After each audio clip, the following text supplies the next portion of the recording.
இந்தியாவில் அரிசி உற்பத்தியில் 2வது இடத்திலிருந்து தமிழ்நாடு 5வது இடத்திற்கு தள்ளப்பட்டது ஏன் என்று முதலமைச்சர் ஸ்டாலின் விளக்கமளிக்க வேண்டுமென அனைத்து விவசாய சங்கங்களின் ஒருங்கிணைப்பு குழு தலைவர் PR பாண்டியன் வலியுறுத்தியுள்ளார். நாகையில் செய்தியாளர்களிடம் பேசிய அவர், ஒட்டுமொத்தமாக தமிழ்நாட்டில் வேளாண் உற்பத்தி பின்னடைவை சந்திக்கிறது என்று கூறினார். மழைநீரை சேமித்து வைக்க முடியாமல் நீர்நிலைகள் வறண்டு காணப்படுகிறது என்று கூறிய PR பாண்டியன், குடிமராமத்து திட்டத்தை உடனடியாக செயல்படுத்த வேண்டும் என வலியுறுத்தினார். விவசாயிகளுக்கு எதிராக செயல்படும் அதிகாரிகளை பணியிட மாற்றம் செய்ய வேண்டும் என PR பாண்டியன் வலியுறுத்தினார்.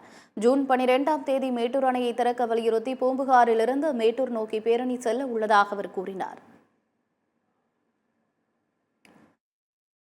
இன்னைக்கு உலக அளவில் அரிசி சாப்பிடுவர்களுடைய எண்ணிக்கை உயர்ந்திருக்கிறது.